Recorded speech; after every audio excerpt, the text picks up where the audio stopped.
चलिए स्टूडेंट्स, आज हम करेंगे क्लास 10th मैथ्स की एक्सरसाइज 8.1 का क्वेश्चन नंबर 9। ये क्वेश्चन हमने लिया है चैप्टर इंट्रोडक्शन टू ट्रिग्नोमेट्री से। काफी इंपॉर्टेंट क्वेश्चन है, बुक का क्वेश्चन है, तो ऐसे क्वेश्चन का प्रैक्टिस तो आपको 100% होना चाहिए। तो चलिए पहले क्वेश्चन को अच्छी तरीके से समझ लेते हैं। क्वेश्चन में लिखा है, in triangle A B C right angle at B if 10a equals to 1/√3 find the value of this and this। ठीक है, तो हमसे क्वेश्चन में कहा गया एक ट्राइंगल है ए बी सी जिसका एंगल बी राइट एंगल्ड है। तो ये बना लिया हमने triangle A B C. Correct, angle A को यहां पर बना लेते हैं। एंगल बी राइट एंगल्ड है तो एंगल बी यहां पर 90 डिग्री का है। एंगल सी को यहां पर बना लेते हैं। ठीक है, हमें गिवन है 10a इक्वल्स टू 1/√3। इसको यहां पर हम नोट डाउन कर लेते हैं। 10a इक्वल्स टू 1/√3 ये हमें गिवन है ना।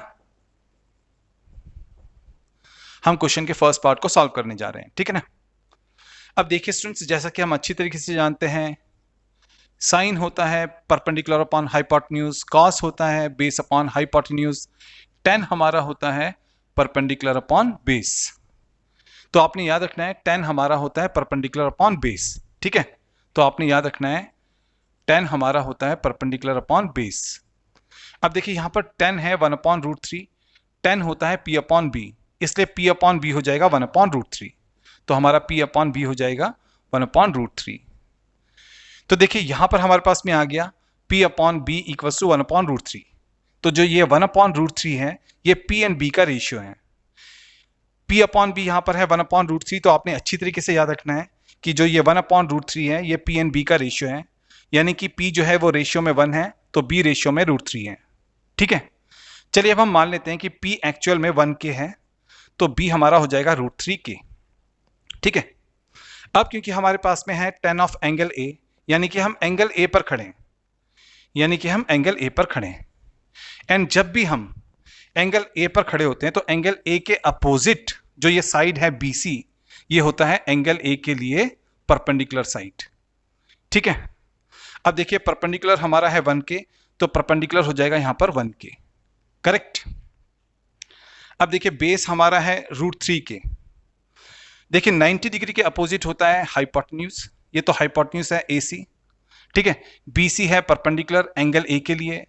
ठीक है, AC है हाइपोटेन्यूज, तो एंगल A के लिए जो ये थर्ड साइड होगा ना AB, ये बेस साइड हो जाएगा। ठीक है, एंड बेस हमारा है √3 के, तो बेस हमारा हो जाएगा √3 के। अब देखिए स्टूडेंट्स, हमारे इस राइट ट्रायंगल ABC में हमारे पास में बेस भी है, परपेंडिकुलर भी है।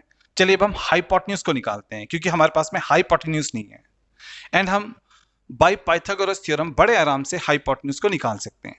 ठीक है, तो लिखते हैं in right triangle ABC, in right triangle ABC जिसमें कि एंगल B हमारा 90 डिग्री का है ना, हमारा एंगल B 90 डिग्री का है। तो by Pythagoras theorem hypotenuse AC का स्क्वायर जो होगा वो ट्राइंगल के बाकी दो साइड्स AB एंड BC के स्क्वायर के सम के इक्वल होगा। तो हाइपोटेन्यूज AC का स्क्वायर AB का स्क्वायर प्लस BC के स्क्वायर के इक्वल होगा। ठीक है, अब देखिए यहां पर है AB का स्क्वायर, AB हमारा है √3 के, तो AB की जगह पर आएगा √3 के। AB का स्क्वायर है तो यहां पर स्क्वायर लग जाएगा, फिर है प्लस तो लगाएंगे प्लस, फिर है BC का स्क्वायर, BC हमारा है 1 के, तो BC की जगह पर आएगा 1 के।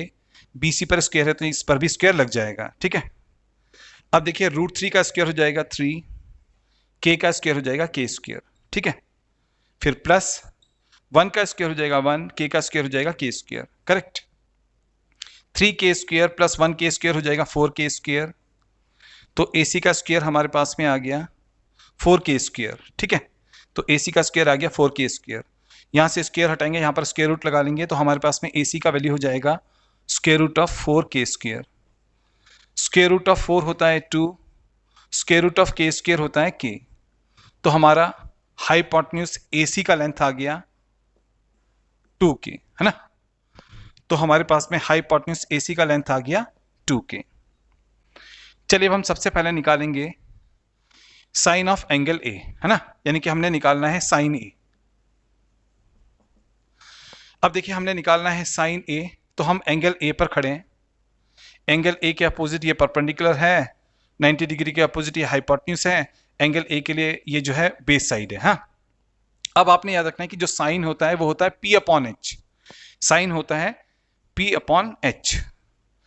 अब हमें निकालना है साइन ऑफ एंगल ए। हम एंगल ए पर खड़े हैं। एंगल ए के लिए ये जो अपोजिट साइड है बीसी, ये परपेंडिकुलर है, तो परपेंडिकुलर की जगह पर आएगा बीसी। ठीक है। एंड नीचे हाइपोटेन्यूज है। हाइपोटेन्यूज तो हमारा एसी है ही है, तो हाइपोटेन्यूज की जगह पर आएगा एसी। अब देखिए यहां पर है बीसी। बीसी हमारा है 1K, है ना। बीसी हमारा है 1K, तो 1K यहां पर आएगा। नीचे है एसी, नीचे है एसी, एसी है 2K, तो यहां पर आएगा 2K। K से K कैंसिल आउट, तो ये आ गया 1/2। तो साइन ए हमारा आ गया 1/2। अब हमने निकालना है कॉस सी। अब हमने निकालना है कॉस सी। अब हम एंगल सी पर जाकर के खड़े हो जाएंगे। जब हम एंगल सी पर जाकर के खड़े होंगे तो एंगल सी के अपोजिट जो ये साइड होगा ना, ये एंगल सी के लिए परपेंडिकुलर साइड होगा। ठीक है। 90 डिग्री के अपोजिट हाइपोटेन्यूज होता है, तो जो ये थर्ड साइड रह गया ये एंगल सी के लिए बेस साइड हो जाएगा। ये बेस साइड हो जाएगा एंगल सी के लिए। ठीक है, आपको अच्छी तरीके से याद रखना है। करेक्ट। तो ये हमारा हो जाएगा बेस एंगल सी के लिए। अब देखिए कॉस सी हमें चाहिए।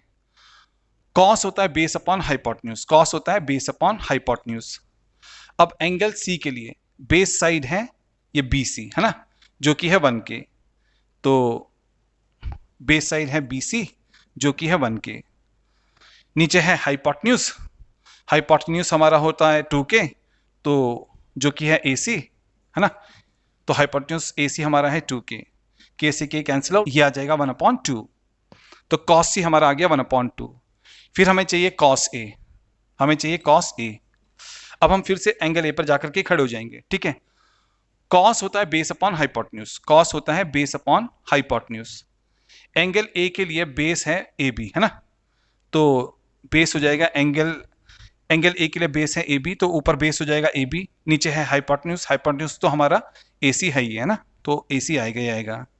अब देखिए एंगल ए के लिए जो बेस साइड है AB, ये है √3K, तो यहां पर आएगा √3K। ठीक है। अपॉन में है AC हमारा है 2K, तो नीचे आएगा 2K। तो K से K कैंसिल आउट, तो ये आ जाएगा √3/2।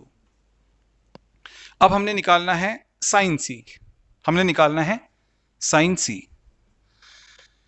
साइन होता है P अपॉन एच। साइन होता है P अपॉन एच। अब हम एंगल सी पर खड़े हैं। जब हम एंगल सी पर खड़े हैं तो इसके अपोजिट जो ये साइड है ये परपेंडिकुलर साइड होगा, जो कि है AB, है ना। तो परपेंडिकुलर हमारा हो जाएगा AB। करेक्ट। अपॉन में हाइपोटेन्यूज हमें चाहिए। हाइपोटेन्यूज तो हमारा AC है ही, है ना, तो ये हो जाएगा AC नीचे। अब देखिए AB है √3K, तो AB की जगह पर आएगा √3K। नीचे है AC है 2K, है ना, नीचे है यहां पर आएगा 2K। K से K कैंसिल आउट, तो ये हो जाएगा हमारा √3/2। करेक्ट। तो हमने sine A, cos A, sine C का वैल्यू निकाल लिया। अब हम इस पर पुट कर देंगे। ठीक है। तो हमारे फर्स्ट पार्ट में हमारे पास में है sine A cos C plus cos A sine C, है ना। अब देखिए साइन A का वैल्यू हमने निकाला है 1/2। साइन A का वैल्यू हमारे पास में है 1/2, तो साइन A की जगह पर आएगा 1/2। फिर है कॉस C का वैल्यू भी है 1/2, तो कॉस C की जगह पर भी आएगा 1/2। दोनों के बीच में कोई साइन नहीं है, तो इंटू का साइन आएगा। फिर यहाँ पर है प्लस, फिर यहाँ पर है कॉस A। कॉस A हमारा है √3/2, तो कॉस A हमारा है √3/2। फिर है साइन C, है ना। साइन C हमारा है √3/2। साइन C भी हमारा है √3/2। दोनों के बीच में कोई भी साइन नहीं है, तो इंटू आएगा। हाँ, मल्टीप्लाई का साइन आएगा।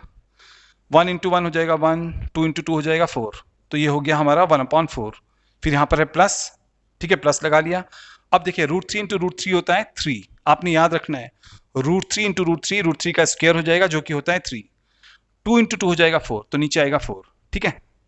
अब देखिए नीचे यहाँ पर 4 है, यहाँ पर भी 4 है, तो एलसीएम आएगा 4। 4 से 4 को डिवाइड करेंगे 1 आएगा, 1 1 1 जा 1 हो जाएगा। फिर प्लस 4 से 4 को डिवाइड करेंगे आएगा 1 1 3 जा 3 हो जाएगा।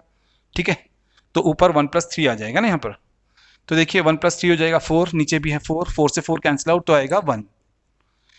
तो ये आ गया हमारे पास में फर्स्ट पार्ट का फाइनल आंसर। तो ये आ गया फर्स्ट पार्ट का फाइनल आंसर। ठीक है, चलिए अब हम सेकंड पार्ट को सॉल्व करते हैं। ठीक है, देखिए सेकंड पार्ट में हमारे पास में है cos A cos C minus sin A sin C। तो हमारे पास में है cos A cos C minus sin A sin C। ठीक है, अब देखिए यहां पर है cos A का वैल्यू हमारे पास में है √3/2, तो cos A की जगह पर आएगा √3/2।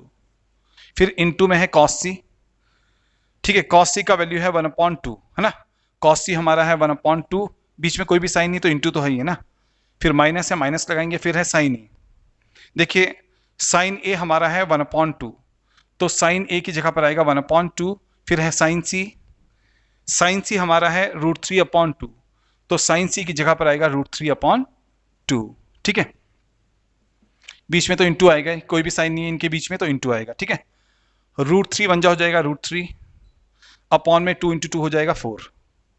फिर माइनस 1 × √3 हो जाएगा √3 अपॉन में 2 × 2 हो जाएगा 4। ठीक है, अब देखिए √3/4 माइनस √3/4, सेम नंबर से सेम नंबर को माइनस करेंगे तो कितना आएगा, 0 ही तो आएगा ना। तो देखिए √3/4 माइनस √3/4 हमारा हो जाएगा 0, क्योंकि जब हम सेम नंबर में से सेम नंबर को माइनस करेंगे तो आएगा 0। अगर हम डिनोमिनेटर्स का एलसीएम लेकर के सॉल्व करेंगे तब भी 0 आना है, और वैसे भी यहां पर same number minus same number 0 तो आ ही रहा है। तो ये आ गया हमारे सेकंड पार्ट का फाइनल आंसर, है ना। तो हमारा जो ये क्वेश्चन है, क्वेश्चन 9th यहां पर कंप्लीटली सॉल्व हो गया। ठीक है, आई होप आपको ये क्वेश्चन बहुत ही अच्छी तरीके से समझ में आ गया होगा। अगर आपको ये क्वेश्चन बहुत ही अच्छी तरीके से समझ में आ गया तो प्लीज़ आप इस वीडियो को लाइक कीजिए, शेयर कीजिए, सब्सक्राइब कीजिए हमारे चैनल को। हम इसी प्रकार से आपके बुक के जितने भी इंपॉर्टेंट क्वेश्चन हैं उनका सोल्यूशन जल्दी से जल्दी बना करके आपके पास में भेजेंगे। एंड जितने भी इंपॉर्टेंट क्वेश्चन हैं जो कि बोर्ड एग्जामिनेशन में आ सकते हैं उनके सोल्यूशंस भी जल्दी से जल्दी बना करके आपके पास में भेजेंगे। तो मिलते हैं नेक्स्ट वीडियो में।